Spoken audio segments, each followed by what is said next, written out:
Assalamualaikum, salam sejahtera dan selamat kembali ke channel Abang. Terima kasih kembali semula ke channel Abang nak dengarkan kisah-kisah pengalaman orang yang Abang sampaikan. Moga-moga jadi iktibar untuk kita semua kan.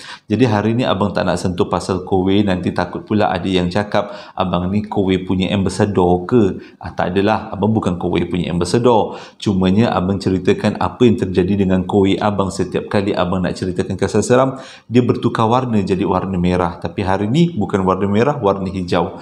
Mungkin yang datang ni dia punya baunya kurang menyengat. Hijau kan, bukan merah. Jadi hari ni ada 3 cerita yang Abang nak sampaikan. Pertama, cerita disampaikan oleh Kak Sofia. Berlaku pada tahun 1989 tentang arwah bapa dia. Memang cerita ni ada unsur-unsur sedih-sedih seram. Sebabnya kisah penangan nasi kangkang ataupun nasi tanggas.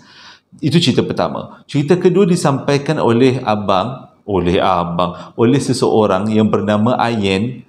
Berlaku dekat Jerantut Pahang, sekali lagi dekat Jerantut Pahang, pada tahun 2019. Yang tu cerita kedua ni pendek sikit tapi best. Tapi cerita yang best bagi Abang hari ni adalah cerita yang pertama dengan yang ketiga, iaitu cerita ketiga ni disampaikan oleh seorang lelaki.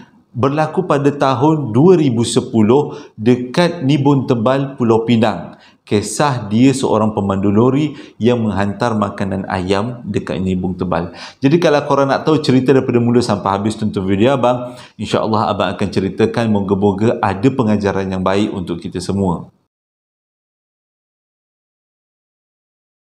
Cerita yang pertama disampaikan oleh Kak Sofia kepada Abang bagaimana pengalaman bapaknya terkena nasi kangkang.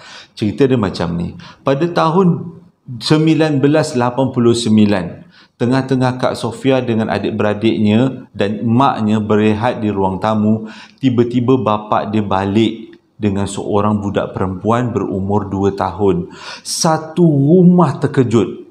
Mana bapa dia pergi selama 2 tahun? Korang nak tahu, bapa dia hilang pada tahun 1986. 87, 88, 89 bapa dia muncul semula. Ke mana bapa dia hilang? Dan kenapa bapa dia muncul semula dengan seorang budak perempuan dan dia tak tahu siapa? Jadi bila bapa dia sampai, mak dia menangis-nangis kegembiraan, Kak Sofia pun menangis kegembiraan, tak tahu mana bapa dia pergi. Dan bapa dia pada waktu tu adalah seorang guru. Jadi pada waktu tu memang tak ada internet, tak ada apa. Jadi susahlah nak mengesan mana bapa dia pergi kan. Jadi bagilah mandikanlah. Maksudnya bagi makan, bagi bapa dia bertenang, bapa dia rehat. Lepas tu bagi budak tu makan yang ikut bapa dia tu kan. Makan, rehat, semua dah siap semua. Barulah mak dia dan juga Kak Sofia serta adik-beradik yang lain tanya ke mana bapa dia pergi. Selama 2 tahun bapa dia menghilang. Rupanya dalam masa 2 tahun bapa dia kahwin baru. Ini cerita hantu ke cerita apa bang? Teringat yang si nama si kat tepi tu kan. Cerita dia macam ni. Ada ceritanya. Bapa dia kata dalam masa 2 tahun tu bapa dia berkahwin baru. Ceritanya bermula pada tahun 1986. Pada waktu tu, bapa dia bekerja sebagai seorang guru. Dan bapa dia ni ada minat dengan muzik. Dan bapa dia sangat suka dengan muzik dandut. Pada waktu tu memang banyak kelab-kelab malam yang menyajikan muzik-muzik dandut. Sebab muzik dandut tu sangat rancak berirama kan. Jadi kalau orang yang minat lagu-lagu macam tu pergi dekat kelab-kelab yang menyajikan lagu-lagu dangdut, itu salah satu cara terapi mereka untuk menghiburkan hati. Jadi pada waktu tu bapa Kak Sofia masih lagi berkahwin dengan mak Kak Sofia. Jadi pada waktu tu satu hari dia balik daripada sekolah. Lepas balik daripada sekolah, dia pun pergi ke kelab dangdut, seronok-seronok kat kelab dangdut, dan berkenalanlah dengan seorang budak perempuan. Namanya tak dapat abang ceritakan. Budak perempuan tu bekerja sebagai pelayan dekat kelab dangdut tu. Jadi bila hari pertama pergi kelab dangdut, mula-mula rasa macam takut-takut. Tapi bila dah berkenalan dengan budak perempuan tu macam mesra pula. Hari kedua, hari ketiga, sampai berlanjutan sebulan bapa Kak Sofia pergi ke kelab dangdut tanpa pengetahuan mak dan adik-beradiknya. Jadi ini yang bapa dia ceritakan. Ini yang bapa ceritakan, abang cerita kat kita semua. Jadi bila dah pergi kelab dangdut, dah berkenalan dengan seorang pekerja dangdut, nak jadi cerita, pada satu hari kakak kelab dangdut tu yang berkenalan dengan bapak dia tu ajak bapak dia datang rumah. Konon-konon macam nak beramah mesra lah, nak berkenal-kenalan. Mula-mula si bapak ni rasa macam berat hati nak pergi. Sebabnya dia ada isteri, ada anak. Tapi tak apalah, mungkin kawan-kawan kan. Tanpa bapak dia tahu, pada waktu tu bapak dia mula terkena dengan nasi kangkang. Bila sampai dekat rumah pelayan tadi, pelayan kelab dangdut tadi, terus-terus pelayan tu bagi makan satu nasi goreng. Dan nasi goreng tu bapak dia tengok macam menarik gila. Cuma bapak dia kata pada waktu mula-mula dia makan, nasi tu berbau busuk, macam bau bangkai. Tapi menyelerakan, banyak toge, banyak nasi goreng ada toge, banyak sayur, banyak ayam, banyak udang. Sedap gila. Walaupun busuk baunya, bapak dia makan. Sejak daripada itulah bapak dia dah tak balik lagi. Kak Sofia tak dapat nak cari bapak dia, mak Kak Sofia pun tak dapat nak cari bapak dia. Sebabnya diorang semua tak tahu yang bapak dia ni memang pengunjung kelab malam, kelab dangdut. Dan sejak daripada tu bapak dia kahwin dengan pelayan tadi dan melahirkan seorang anak perempuan. Itulah anak dia bawa. Okey. Jadi sepanjang bapak dia hilang tu, salah, belum lagi. Jadi selepas tu bapak dia hiduplah dengan isteri baru dia. Dia rasa waktu tu aman sangat. Walaupun waktu tu dia tak bekerja lagi dah, dia tak bekerja sebagai cikgu. Dia rasa hidup dia sangat mewah, sangat aman. Bini dia teruskan bekerja sebagai pelayan kelab malam, kelab dangdut, dan dia menikmati hasil bini dia. Faham je lah Dia menikmati hasil bini dia dengan sangat mewah. Dia rasa hidup dia sangat lengkap. Nak jadi cerita, pada satu hari waktu dia keluar daripada bilik air, cerita dia macam ni. Dia nak pergi bilik air sebab sakit perut. Dia pergilah masuk bilik air. Tapi bila sampai dekat dalam bilik air tu, sakit perut dia hilang. Dia macam Allah nak tunjukkan sesuatu. Jadi dia tak jadilah dia dia tak jadilah buang air dekat dalam bilik air tu. Dia keluar daripada bilik air tu. Tapi cara dia keluar ni senyap-senyap. Bila dia keluar, dia nampak isteri dia tengah mengangkang dekat mangkuk, dan dalam mangkuk tu ada nasi putih yang sedang beruap-ruap. Lepas tu ada ekstrim sikit lah cerita ni.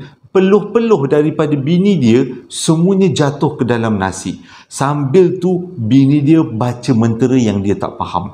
Dia menyorok. Dia tengok daripada jauh apa yang bini dia buat. Selepas habis air peluh tu jatuh dekat nasi tu digodak dan dibaca dengan mentera. Dan lepas daripada tu, si bapa ni tadi rasa sakit hati. Rupanya aku telah dipermainkan. Dan dia tak tahu dia nak buat apa. Dia nampak ada cawan dekat atas meja. Dia ambil cawan tu, dengan sekuat hati dia baling bini dia. Mujur tak kena, terkena tiang belakang bini dia tu. Bini dia sempat mengelak. Dan mengikut ilmu bini dia, kalau si suami dapat tengok apa yang si isteri buat berkenaan dengan nasi kangkang, automatik ilmu tu terbatal. Dan pada waktu tu juga, si suami terus ingat anak dia, terus ingat isteri dia. Oh, aku ada isteri, aku ada anak, apa yang aku buat kat sini? Dan tu juga dia terus bungkus baju, dia terus bawa anak dia yang perempuan balik rumah bini dia, iaitu rumah Sofia dan emak Sofia. Yang itulah bapak dia muncul dekat depan pintu dalam keadaan sedih, sugul. Dia minta maaf dengan bini dia yang dia telah tersalah langkah. Dan dia ceritakanlah apa yang berlaku. Dia sedih sangat-sangat. Dan dia ceritalah, baru dia cerita yang dia pergi kelab dangdut yang berkenalan dengan bla bla bla macam tu. Jadi tak apalah, bini dia cakap dia boleh maafkan. Okey, itu babak yang tentang si suami, tentang bapa Kak Sofia. Apa yang berlaku tentang emak Kak Sofia? Sepanjang bapa dihilang, emak Kak Sofia dan juga Kak Sofia dan adik-beradik yang lain selalu mengalami peristiwa pelik dekat rumah tu. Peristiwa yang paling pelik adalah setiap malam, boleh kata setiap malam, diorang akan nampak satu lembaga hitam yang duduk berjalan-jalan dalam rumah. Berjalan-jalan. Peristiwa ni berlaku dekat Kuala Lumpur, dekat Kampung Baru. Lupa apa nak beritahu. 1989. Jadi setiap malam nampak benda tu berlega-lega dalam rumah. Kalau kita kat dapur, dia dekat ruang tamu. Kalau dia kat ruang tamu, kita kat dapur. Salah. Kalau kita kat ruang tamu, dia kat dapur. Kalau kita kat dapur, dia kat ruang tamu. Baru betul. Ada satu kali peristiwa, emak Kak Sofia menjerit-jerit sebab kena cekik dengan benda hitam tu. Tapi yang peliknya, Kak Sofia bila tengok mak dia macam ke kanan kaki, dia tak tahu waktu tu mak dia tengah kena cekik. Sampai ke mak dia menjerit, Allahu Akbar, Allahu Akbar, Allahu Akbar. Barulah ikatan cekik tu dilepaskan dan mak dia merangkak keluar pada bilik dan terus menangis-nangis minta tolong pada Sofia dan kakak Sofia. Kakak Sofia lah kan, adik-beradik semua. Bila dah tengok mak dah halang huru-hara macam tu, baru dia tanya, mak kenapa mak dia? Rupanya mak dia beritahu mak kena cekik dengan lembaga hitam. Dan selama 2 tahun lebih tu, memang lembaga hitam tu menjadi peneman diorang. Kadang-kadang tengok TV, muncul lembaga hitam. Kadang-kadang nak pergi minum kat dapur, ada dekat ruang tamu, duk tercegat ni. Dia tak tahu mana datangnya lembaga hitam tu. Dan lepas tu pula keadaan dah semakin teruk sampaikan Kak Sofia panggil atuk diorang. Atuk diorang datang rumah tu. Dan atuk Kak Sofia ni, iaitu bapa kepada emak Kak Sofia, oleh kata orang alim-alim, kiai-kiai lah kan, orang-orang tinggi ilmunya. Bila masuk dekat dalam rumah tu, memang si atuk ni nampak apa yang ada dekat rumah tu. Barulah atuk ni cakap, sebenarnya benda ni ada kaitan dengan suami kau. Tapi kita tak tahu, takut tersilap, tersalah fitnah, bahaya kan. Kita sama-samalah pagar rumah ni dan kita berdoa kepada Allah Ta'ala supaya suami Kak Sofia, bapa Kak Sofia ni balik ke rumah. Dan diorang pun buat bacaan doa yang itulah penyebabnya bapa Kak Sofia nampak apa yang bini muda buat. Dan diorang yakin selama 2 tahun diorang dihantui dengan benda hitam dekat dalam rumah tu adalah berpunca daripada ilmu nasi kangkang yang mak muda dia kasih pada bapa dia. Dan tempias ni terkena dekat mak dia. Mungkin dia nak biar bapa dia lupakan si isteri tua, dan mungkin si isteri muda tu nak hidup isteri tua ni merana, memang dalam keadaan yang kucak kacir. Dan itu adalah kesan daripada nasi kangkang yang Kak Sofia cerita dekat abang. Dan berhati-hatilah, dia kata kadang-kadang benda ni di luar daripada jangkaan. Memang kita hidup rukun tetangga, salah lagi, rukun damai, tapi kita tak tahu sebenarnya di sebalik rukun damai itu ada orang yang memerhatikan, yang nak memecah belahkan keluarga kita.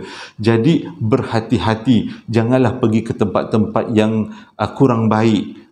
Bukanlah maksud abang ialah fahamilah kan, kurang baik, supaya untuk mengelakkan daripada benda-benda buruk berlaku. Dan keluarga ni merana selama 2 tahun tanpa ayah, terpaksa mak pergi kerja, anak-anak terpaksa bekerja, buat kerja sambilan sambil sekolah, merana sebab si bapa tak ada dekat rumah sebagai ketua keluarga. Dan alhamdulillah semuanya kembali seperti sedia kala selepas tu. Dan bapa dia teruskan bekerja sebagai seorang guru selepas tu, sebab diorang declare lah bapa dia hilang kan. Okey, jadi itu adalah cerita yang pertama yang disampaikan kepada abang oleh kakak Sofia. Moga-moga ada pengajaran untuk kita semua. Cerita yang kedua disampaikan oleh seorang sahabat kita, salah seorang penonton abang yang bernama Ayen, yang duduk dekat Jerantut Pahang. Dan Ayen ni memang ada kebun dekat kawasan hutan di Jerantut Pahang tu. Cerita dia macam ni, pendek je cerita je. Pada satu hari, Ayen, abang dia dan juga adik dia menguruskan kebun. Diorang buatlah bersih-bersihkan kebun tanaman, apa-apa yang perlu dibuat dekat kebun tu, bakar pokok, bakar rumput. Salah, bakar sampah, bakar barang-barang yang tak berguna.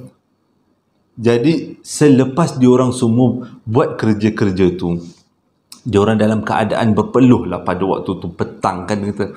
Dah petang lepas dah nak maghrib lepas tu.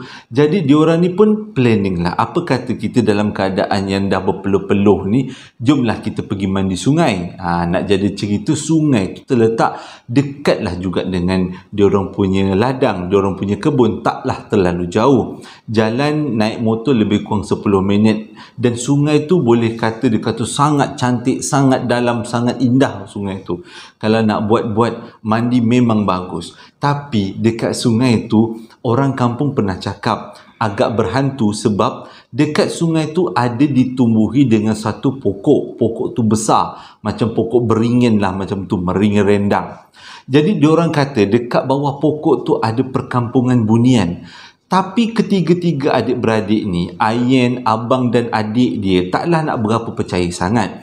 Sebab sepanjang diorang duduk dekat kawasan tu, mengusahakan tanaman dekat situ, tak pernah pula diorang jumpa kalau ada perkampungan yang misteri kat situ.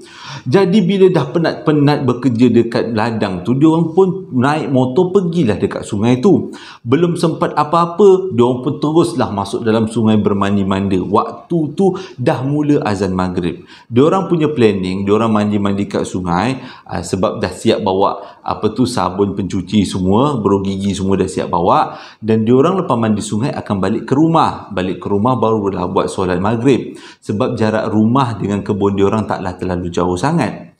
Tapi nak jadi cerita, tengah-tengah diorang mandi tu seronok-seronok, bermencik-mencik air macam tu. Tiba-tiba dekat bawah pokok beringin tu, diorang dengar macam orang kenduri kendara. Bunyi bising, gunggong-gunggong, menjerit-jerit, tergelak-gelak macam orang kenduri. Boleh bayangkan yang ketiga-tiga diorang yang tengah ada dalam air ni memandang satu sama lain. Kita ni salah dengar ke apa, dia kata. Dengar baik-baik. Memang betul-betul dekat bawah pokok beringin tu memang bunyi macam kenduri kendara. Ramai sangat orang, tapi orangnya tak nampak. Jadi itulah menyambah seramnya. Bila dah macam tu, Ayen cakap dengan abang dia, bang nak buat apa sekarang?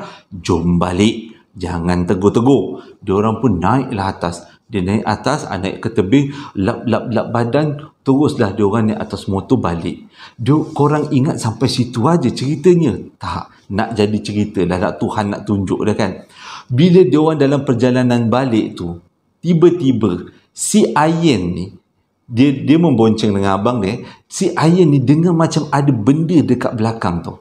Jadi dia suruhlah berhenti kejap. Macam ada orang je kat belakang tu. Bila diorang berhenti, diorang pasang telinga. Rupanya dekat belakang diorang ni ramai orang.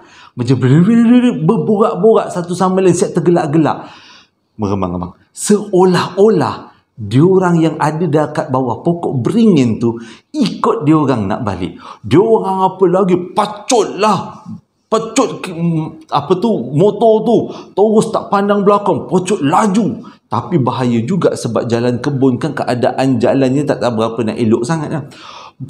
Pecut sampailah dekat kawasan luar daripada ladang. Bila luar daripada ladang tu, diorang berhenti, pasang lagi telinga. Kau ingat benda tu ikut? Benda tu dah tak ikut dah. Tapi benda tu dia punya bunyi masih ada lagi, tapi agak jauh. Dah tak ikut.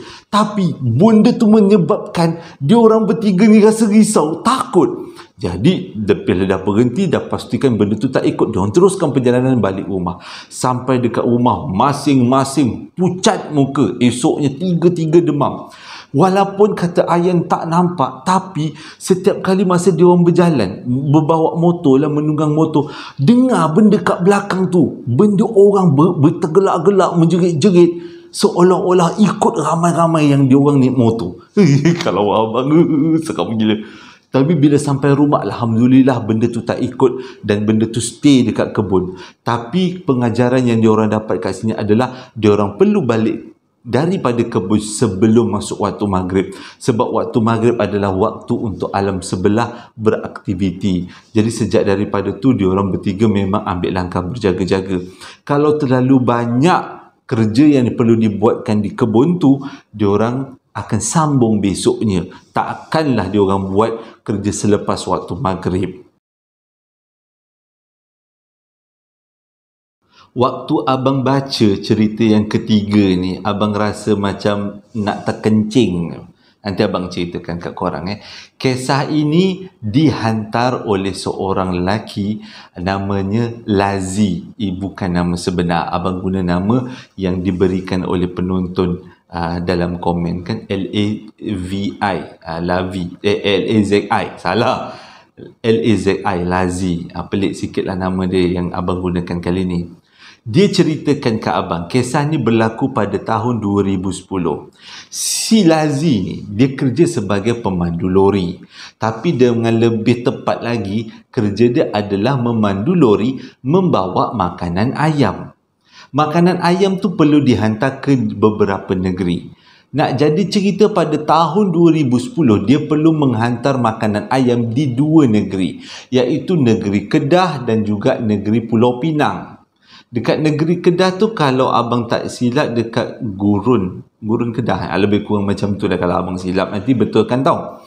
Jadi bila perjalanan pertama tu menghala ke negeri Kedah, sampai dekat negeri Kedah lebih kurang pukul 10 malam. Bila sampai dekat 10 malam ni, diorang pun berhenti dekat ladang ayam yang yang menempah makanan ayam ni. Dia buat turunlah makanan ayam. Nak jadi cerita, dalam lori ni ada dua orang, Lazi dan juga kawan dia. Bila dah turun-turunkan barang tu, diorang bertolak daripada ladang ayam di Kedah menuju ke ladang ayam di Nibong Tebal yang terletak dekat Pulau Pinang. Daripada Kedah diorang bertolak pukul 11 dan sampai dekat Nibong Tebal Pulau Pinang lebih kurang pukul 12 lebih. 12 macam itulah kan. Sebab jaraknya tak terlalu jauh. Okey, inilah start seram dia. Bila diorang sampai dekat Nibong Tebal, ini adalah tempat yang jarang diorang hantar makanan ayam. Tak apalah, dimasuklah. Rupanya ladang ayam tu terletak dekat tengah-tengah kebun kelapa sawit. Korang boleh bayangkan pokok-pokok kelapa sawit yang menyeramkan waktu tu, yang gelap-gelap tinggi macam tu. Jadi diorang pun jalan dah. Jalan nak kata elok pun tak elok sangat, tapi diorang teruskan perjalanan. Bila sampai dekat Selatu Selekoh, baru dia nampak ada papan tanda menunjukkan ladang ayam. Waktu tu dah pukul 12 lebih. Diorang pun masuklah dekat lorong tu. Sampai masuk dekat lorong tu, tengah-tengah dekat lorong tu, diorang nampak daripada jauh ada satu bangsal macam pondok kecil. Dan diorang anggap pondok tu selalunya digunakan untuk letakkan baja-baja pokok kelapa sawit. Jadi diorang pun berjalan, nampaklah pondok tu daripada jauh kan. Pondok tu berkunci lah. Bila semakin mendekati pondok tu, diorang terhidu satu bau yang sangat busuk. Busuknya memang tak boleh nak cakap. Macam sampah selit kat hidung tu. Kau bayangkan sampah yang ada dekat tong sampah tu selit kat hidung, kau tu kena hidu bau macam tu. Puaslah tutup hidung, bernafas ikut mulut, memang tak jalan. Bau tu melekat kat sini. Hui. Dan awal-awal tu diorang buka tingkap, tapi bila dah teruk sangat bau, tutup tingkap, nyala aircon, tak jalan. Bau tu dekat. Dah lah dia kata jalan tak berapa elok. Kalau elok mau dia tekan minyak, laju je. Bila diorang melintasi bangsal tu, pondok tu, bau memang maksimum. Bau tu memang maksimum, sampaikan dia macam macam nak muntah tu. Dia punya tu kembang tekak tu, tak boleh buat cerita. Jadi diorang pun terus makin laju melintasi pondok tu. Tak ada apa-apa. Lepas tu berjalan sampailah dekat ladang ayam. Waktu tu bau dah hilang. Tak ada apa-apa. Jadi diorang pun berhenti dekat ladang ayam tu. Ada dua pekerja warga negara Indonesia yang bekerja dekat ladang tu, yang menjaga ladang ayam tu. Kandang ayam tu lah, reban ayam. Tapi dia kata ladang ayam tu besar, bukannya kecil-kecil. Ladang ayam dekat Nibong Tebal tu besar, dia kata. Jadi diorang pun turunkanlah makanan ayam, tengah turunkan makanan ayam, tiba-tiba terbau satu bau yang sama macam tadi, menyengat kat hidung. Sakit hidung diorang. Sampaikan dia tak tahan, waktu turunkan barang daripada lori tu, minta berhenti sekejap. Nak bagi tutup hidung sekejap. Tak tahan. Bukan dia Lazi dengan kawan dia je yang bau busuk. Pekerja Indonesia yang 2 orang tu pun sama, bau busuk. Dia kata tak tahan bau ni. Lepas tu dia pun dah, bila Lazi dia dah marah sangat, dia tanyalah dengan pekerja tu, ada ayam mati ke kat sini? Bau teruk sangat. Pekerja tu cakap apa? Tak apa bang, jangan tegur-tegur, nanti saya cerita, dia kata. Okeylah, diorang pun bila bau tu dah makin mengurang, diorang pun turunkanlah barang. Alhamdulillah bau tu hilang. Diorang turunkan barang, diorang pun basuh tangan, lepak, rehat sekejap lah kan, sebab nak teruskan perjalanan keluar daripada tempat tu. Lepas tu barulah dia tanya yang budak pekerja Indonesia 2 orang tu. Tanya, abang nak tanya, ni apa hal tiba-tiba bau busuk tiba-tiba ni? Ada benda-benda yang tak kena ke? Korang tahu apa jawapan pekerja Indonesia tu? Macam ni, bang, semalam ada orang jumpa mayat dekat kawasan Bangsal kat depan. Mayat tu terputus-putus, seperti dipotong, dan mayat tu dijumpai dalam selimut. Diorang dah potong mayat tu, dibalut dalam selimut, diletakkan sebelah Bangsal. Yang jumpa orang kampung bang. Dan sejak daripada itu, banyak kali kawasan ni dilanda dengan bau busuk. Kita orang tak tahu mana datangnya. Dan setiap kali kalau ada bau busuk tu datang, apa yang kita orang buat adalah kita orang berzikir dan selawat Nabi. Allahumma salli ala Sayyidina Muhammad je bang yang kita orang boleh buat. Kita orang tak tahu nak buat apa bang, kata. Bila Lazi dengar macam tu, kalau abang meremang bulu tengkuk, memang tak tahu nak cakap lah, kembang badan tu, takut. Sebab balik tu, diorang kena melalui Bangsal tu. Itu yang seramnya. Jadi bila dah dengar macam tu, jam menunjukkan lebih kurang pukul 2 pagi. Nak tak nak, takkan nak tinggal dekat situ. Situ memanglah pekerja Indonesia tu ada disediakan rumah. Takkan nak tinggal diorang-diorang. Lagipun Lazi dengan kawan dia ni berdua. Tak adalah takut sangat kan, dia kata. Tapi dia tak sangka rupanya ada peristiwa yang menakutkan tunggu diorang lepas ni. Jadi lepas turunkan barang, rehat-rehat semua, diorang pun minta diri balik. Bila diorang balik tu, bila mendekati pondok yang katanya ada mayat dijumpai sehari sebelum tu, diorang punya hidung tertangkap sekali lagi bau yang busuk, teramat busuk. Sampai kan diorang tutup hidung. Tapi nak jadi cerita kan, tengah diorang lalu dekat Bangsal tu, tiba-tiba dekat atas lori diorang ada benda jatuh. Pong, macam tu. Dan benda tu macam berat. Waktu tu dia kata rasa macam tak terlepas steering. Punyalah terkejut. Lazi dengan kawan dia punyalah terkejut. Jadi dia kuatkan semangat. Dia pun break tiba-tiba. Dan waktu dia break tu betul-betul depan Bangsal tu. Korang tahu selepas dia break, dengar dekat atas bumbung lori seolah-olah ada benda bergolek. Tiba-tiba benda bergolek tu jatuh depan diorang dekat cermin depan. Korang tahu apa yang jatuh? Kepala manusia. Tapi mukanya dah tertoreh-toreh. Dah buruk lah muka dia. Diorang punya takut, masuk gear, terus tekan minyak. Bila tekan minyak, kepala tu terpelanting. Diorang teruskan perjalanan. Memang takut lah. Dia kata waktu tu walaupun jalan dia hara, tapi memang dah tak ingat lah. Yang ingat nak keluar daripada situ. Dan Alhamdulillah, diorang pecut. Bila sampai kat jalan besar, memang benda tu tak ikut lah. Tapi terngiang-ngiang kepala tu jatuh dekat depan cermin kereta. Dan muka benda tu, sebaik mata dia tak terbuka, terbuntang. Dan muka benda tu memandang ke arah diorang. Waktu tu dia kata memang tak tahu nak cakap. Walaupun berlaku dalam seminit 2, tapi dia punya seram, na'udzubillah, dia kata. Dan akhirnya diorang pun pergi keluar daripada kawasan tu. Alhamdulillah, tak ada apa berlaku. Alhamdulillah sangat. Dan pengajaran yang diorang dapat, jangan main-main dengan bau busuk yang tiba-tiba kita bau. Kurang asam. Tiba-tibalah. Abang baru ingat depan abang ada kowe kan. Kenapa dibetulkan jadi merah? Janganlah muncul. InsyaAllah tak muncul. Kan kita kan, ni kan makhluk Allah kan. Sama-sama kan makhluk Allah. Okey. Jadi itu adalah cerita yang ketiga. Terima kasih dah menonton video abang daripada mula sampai habis dengan 3 cerita yang disampaikan oleh 3 orang yang berbeza pada 3 tahun yang berbeza. Moga-moga cerita yang abang sampaikan mendapat pengajaran, memberi pengajaran untuk kita semua. Hingga berjumpa lagi dalam posting abang yang akan datang. Assalamualaikum warahmatullahi wabarakatuh.